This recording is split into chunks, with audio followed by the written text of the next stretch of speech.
Hey there, friends. David Paulides, Can-Am Missing. And this is Huck. How you doing, girl? How you going? How's it going? Oh, Dad's a good girl. Dad's a good girl, yeah. Yeah. Loves her head scratched. Dad just stand here all day and scratch my head. Yeah. What a good girl. Yeah. Oh, Dad, show him my picture. Make sure you show him my picture, okay? That's Huck TV. It's her channel. She won't be denied. Well, you're here for another show. And I'm here to give it to you. We're going to have some pretty deep talk today about a couple of cases. And I want to read you a card somebody sent me. It says, when you opened your eyes this morning, the Lord had already gone before you, anticipating just what your heart will need as he walks with you through this time of loss. I'm one of your newest fans. My dear childhood friend Cheryl told me about you. Cheryl's in a wheelchair, and her hubby is deaf. They have been on 2 cruises with you. I know exactly who you're talking about. I grew up on and off in Livingston, Montana. What a beautiful state. I hope to go on one of those cruises one day. God bless you always, friend. Thank you for promoting kindness always. Dearest David, whenever we go through a new loss, it will bring up old losses. Hope you feel his tender, loving care and the heartful prayers of those that are thinking of you. The Lord has placed you on my heart to pray for you daily. May the Lord always bless you. I'm so sorry to hear of your friend Harvey passing. Much love.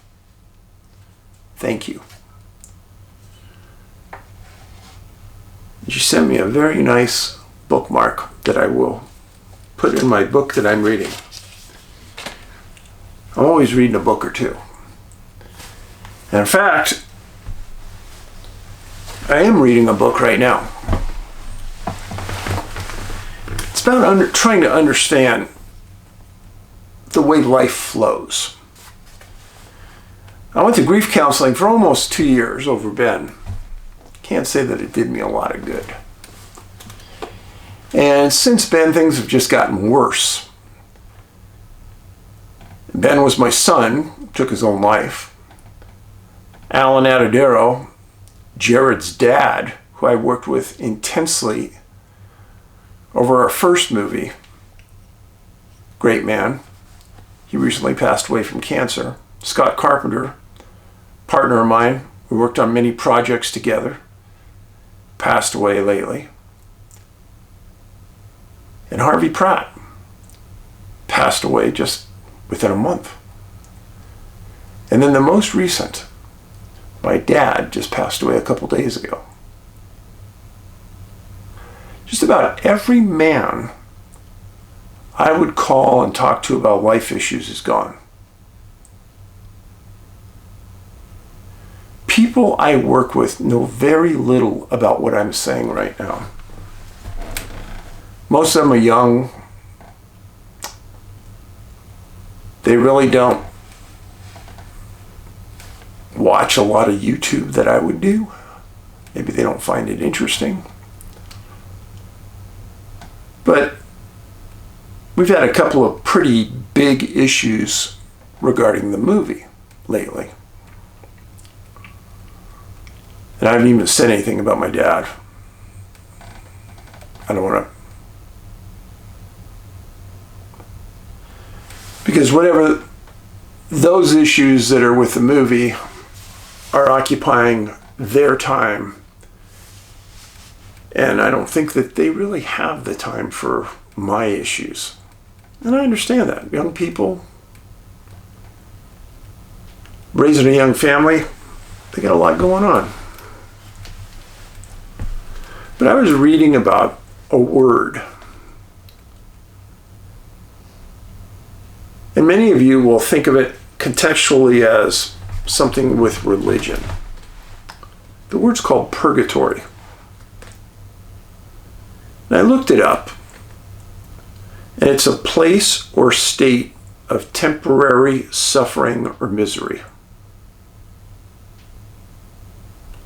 Kind of fits, but mine hasn't been temporary. It's been several years. So are we placed in some sort of purgatory for a test?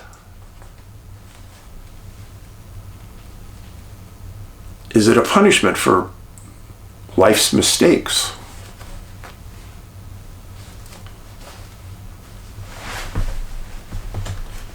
I don't know.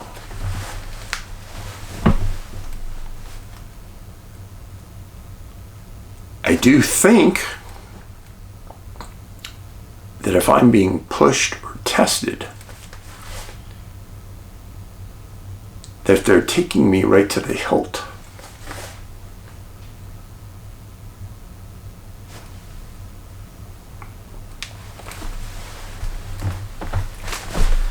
I think it's odd that it's all men. I don't quite understand that. I don't want anybody to die around me. But so many close men that it's beyond me to understand.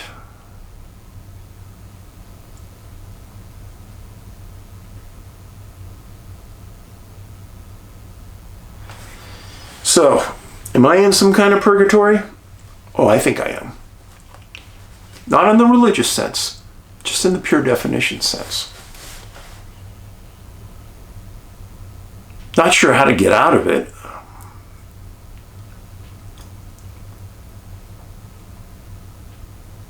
I pray a lot.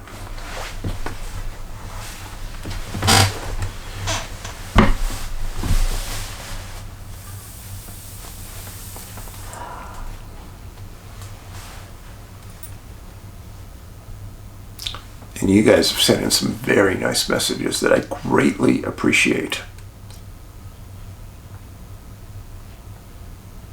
So one of the things I'm going to do is, I think I got to change something, but I don't know what I'm going to change.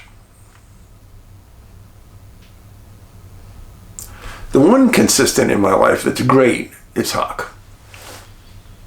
Her and I have some deep conversations. She's perfect, because she'll just look at me like, wow, you must be in misery.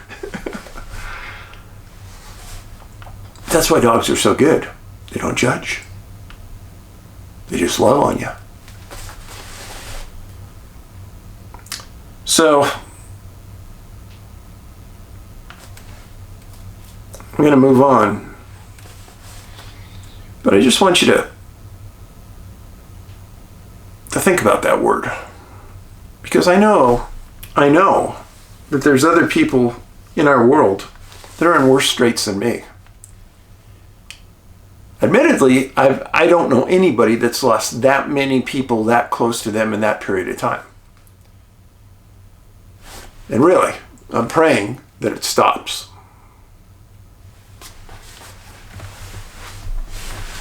But, as other people have said, the universe doesn't dump on you what you can't handle. Well, if you're thinking about dumping more, you can stop. Because I don't want any more. Okay. 2 cases today. They're different, but they're also very recent. First case involves a man from Arkansas, a man named Chris Palmer, 39, missing January 16th, 2026. That date's a little flexible, and I'll explain it. He had prior addresses in Farmington, Arkansas, Fayetteville, Frisco, Colorado, and Lemoore, California. The moors in the Central Valley. It's a naval base. His mother and father lived in a city called Paragould, Arkansas.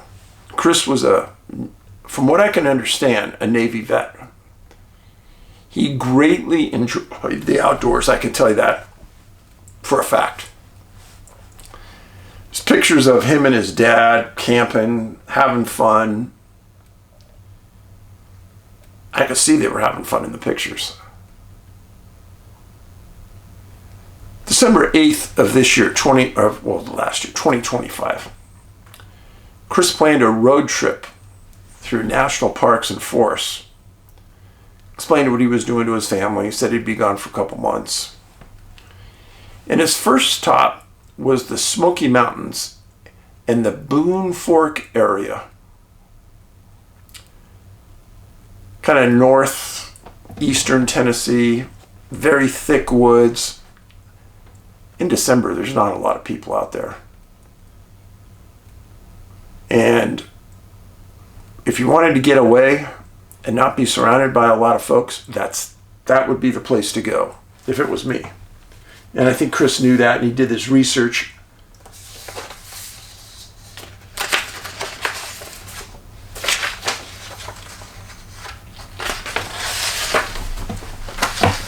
Got a couple maps for you, I'll show you.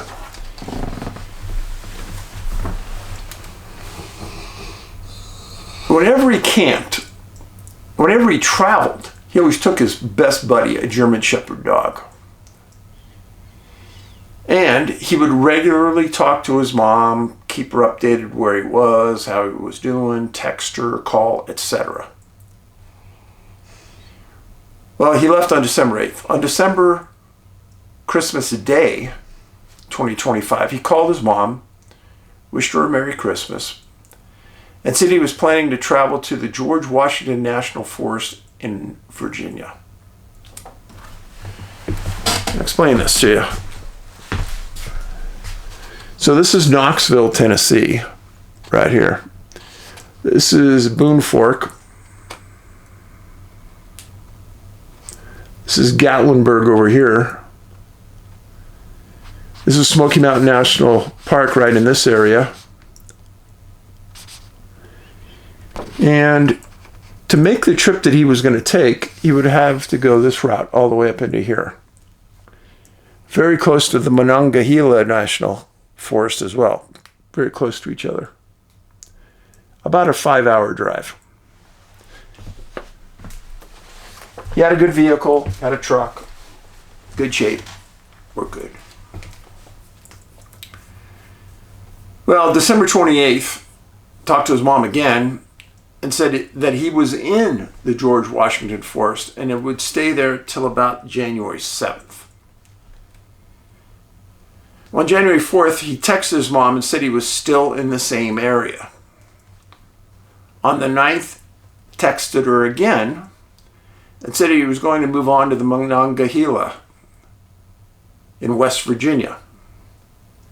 And she asked him to send her a video of what it looked like there. And he took a video and sent it to her. He wasn't in it. Now, I didn't get to hear it, but I'm going to guess he was narrating. I don't know. But the family thought he'd be in that Monongahela area for a while.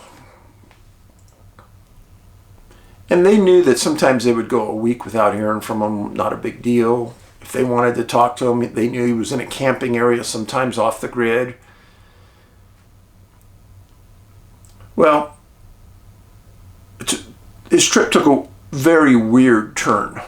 January 18th, the family claims they got a call from the Greene County Sheriff's Office in North Carolina.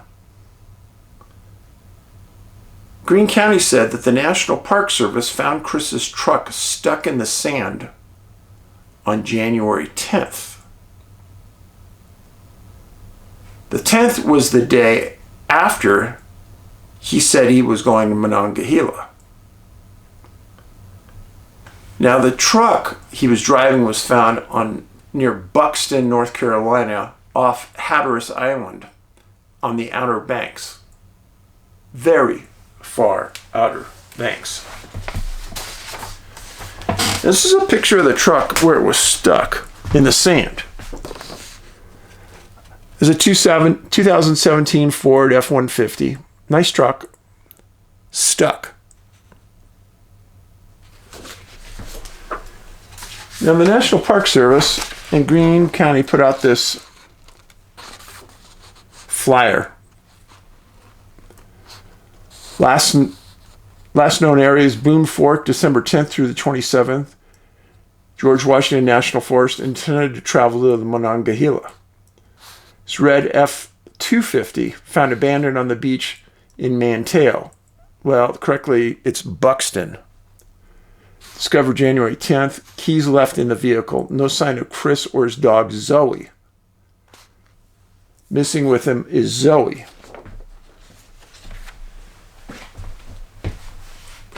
Now here's part of the weirdness in this. To get where he was in George Washington or Monongahela, he would have had to have traveled over 6 hours to get to this location. A trip he never told his folks that he'd be making.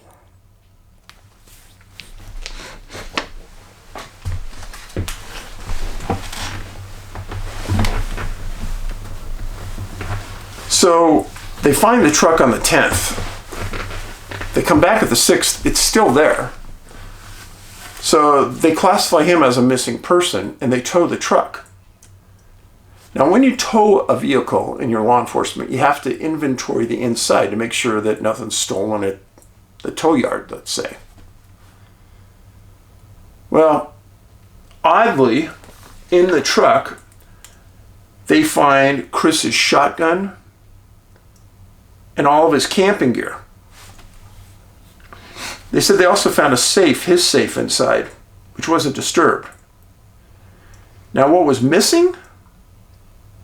Clothes of Chris's, his coat, dog bowls of Zoe's, and Zoe was not in the truck. So they put up infrared drones, and they start searching the area of the Outer Banks and the area around the truck. And then they call in more resources and they drive the beaches and they put up posters in all the towns along the Outer Banks. Now, I've been doing this for a long time, folks. People always report seeing somebody. Nobody reported seeing Chris.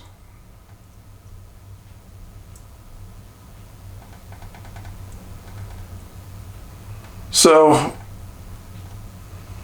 NPS hasn't released his cell phone data. Odd. But let me make this clear. Unless that cell phone data appeared at that truck on the Outer Banks, NPS isn't going to do a search. If the last time his cell phone data hit was at Monongahela or George Washington, they would have been searching there. But they searched at the truck. Even though they won't release the data, they had to have hits on that cell phone right around the truck. Now let's think about this logically. If Chris had been murdered in Monongahela or Washington, and his truck was stolen, I guarantee the prize in that truck was the safe and the shotgun. I guarantee it wouldn't have been there. And thieves can also pawn camping equipment really easily. They would have stolen that too. So what happened to Chris? Okay, well, that's $1 million story. And that's a really hard one for me because he didn't tell his parents he was going into that area. But Zoe's gone. I think the dog would have been found somewhere, somehow by this time. If Chris had taken his clothes, like they said, and his coat, and the dog bowls, You're not going to walk down the beach carrying all this. I don't see that. It's almost as though somebody maybe met him at the beach. Maybe he called somebody and said he was stuck, and they came and got him. Or possibly he left some of his supplies back at George Washington or Monongahela and he was going to go back and get them. I don't know. None of it makes a lot of sense. None of it. And there have been disappearances on those Outer Banks before. And this case really has my awareness because of dogs involved. I've always told you these cases involve dogs all the time. Now, does that mean somebody, something, somewhere is after the dog and not him? I don't know. But this is the missing person poster. There's Chris. Great looking dog, Zoe. If you happen to see that dog somewhere, and you live in the Carolinas or you live around West Virginia or Virginia, Monongahela, or Washington, keep your eyes open for Zoe. Call her out if you see a dog running around, see if she'll respond. His parents are distraught. He had a close relationship with them. I think we need to find him. Second case involves a girl. The girl's name is Nicole Bennett, 18 years old, missing January 13th, 2026. Nicole lived with her family in St. George, Utah. A beautiful area. If you've never been to southern Utah, you need to go. Lots of open desert. I would not go during the summer months, but fall and fall and spring for sure. Nicole was a good student, a good person. She was very close to her family, a highly religious family. They're part of the LDS Church, and she planned on going on a mission to Rome. And she was scheduled to fly out on January 18th, 5 days after she disappeared. Family said that she was excited about her mission and had been studying Italian relentlessly, making sure she could fit in. She also enjoyed the outdoors a lot and hiking and getting into nature. And she regularly went on hikes alone.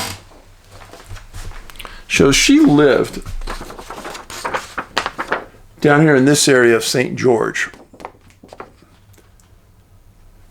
On January 13th, 2026, she drove up to the Red Cliffs National Recreation Area, a place she had gone to before. Two places here.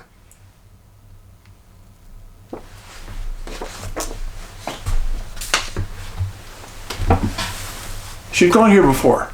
She'd hiked there alone before. She knew the area very well. This is Nicole.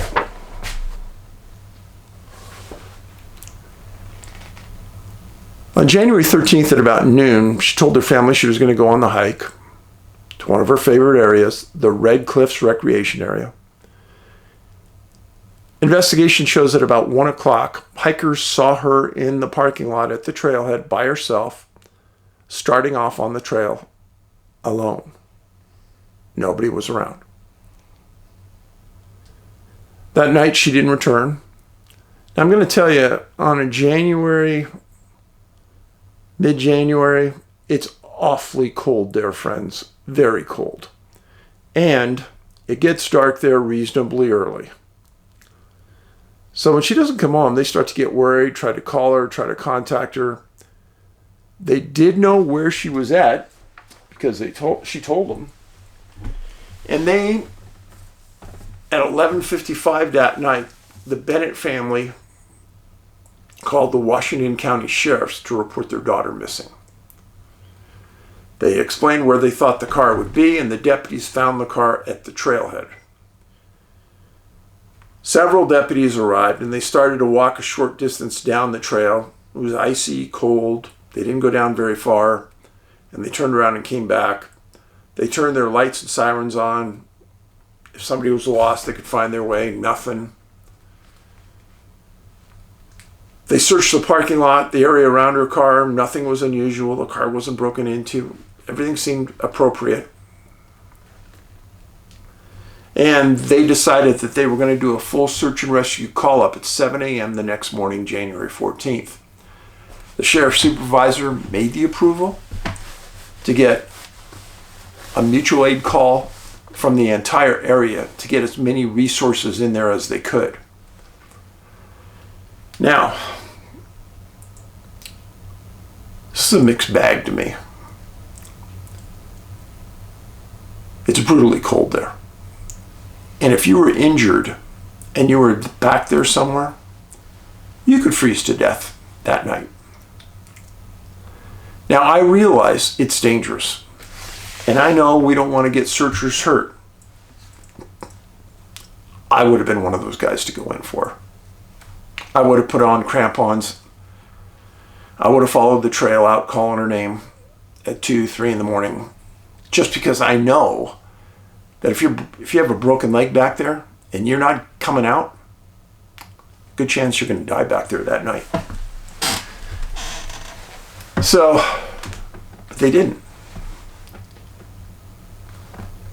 So, January 14th, the next morning, the Utah Department of Public Safety and the county sheriff had a search and rescue ready to go at 7 a.m. But as they're ready to set up, they arrived at the parking lot, and the Bennetts were already there at the crack of dawn, and they were on their trail looking for their daughter, as I would have been.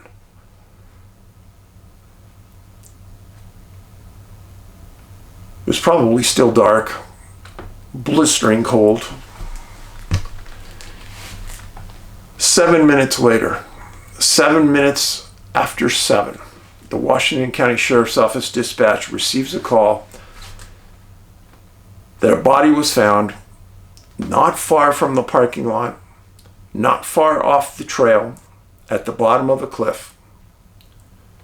Deputies immediately go in, and they find that the body was located by a family member. It was Nicole. She was deceased. The deputies went to the scene and they found Nicole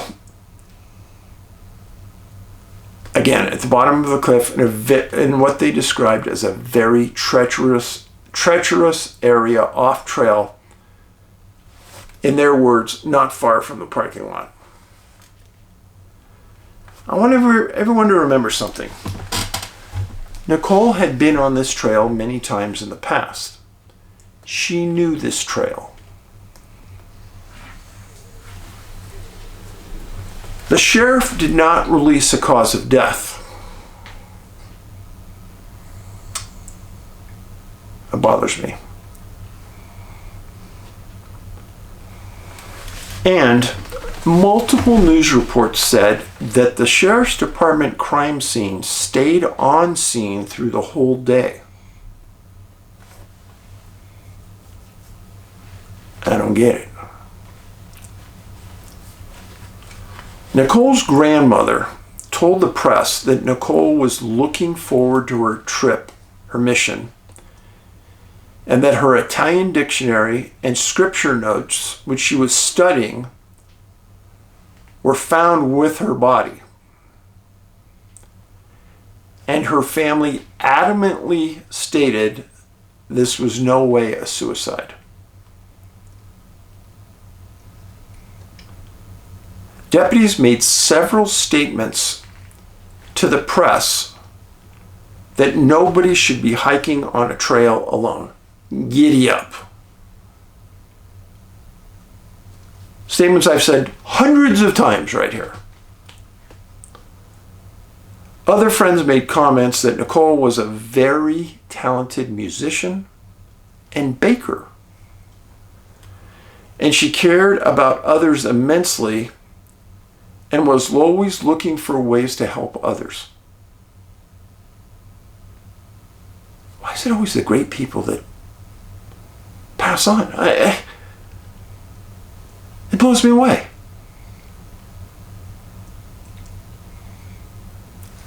Now, I've got to say, and I've said this to you before, we learn more about trailside issues and deaths by finding a body than by not. But if the coroner doesn't release the cause of death, if the coroner doesn't release the time of death, then nobody learns anything. Why is everyone so tight-lipped about this? So, Nicole disappears on a trail. She's hiked many times in the past. She knew where the danger points were, folks. And like in so many of the cases I described to you, search and rescue doesn't find the body. Other people do. Her relatives did in this case. She was alone. The last people saw her said she was alone. Why would detectives stay on scene all day? If she just fell off the cliff, it's not rocket science. Something else is going on. Why not release the cause of death? Now, the Bureau of Land Management, which monitors and manages this property, said that the trail is 5.7 miles one way, and the first 0.6 miles is difficult to moderate. They said she was found close to the parking lot.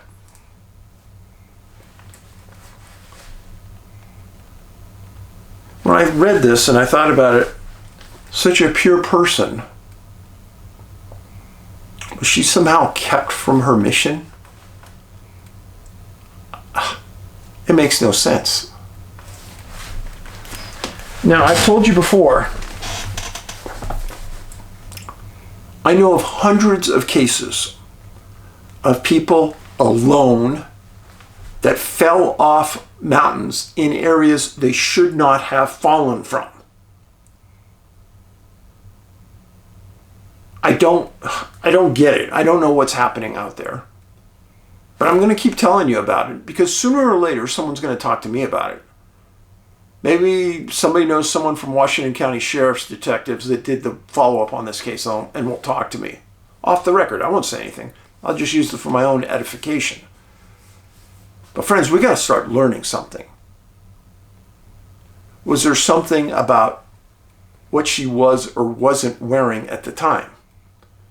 Is there something about her injuries that don't match what happened? I don't know.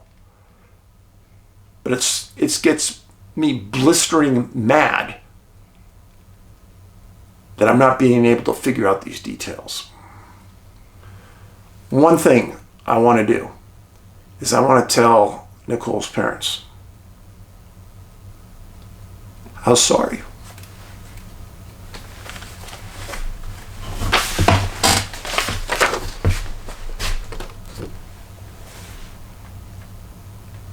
Nicole Bella Bennett, I'm so sorry for your loss.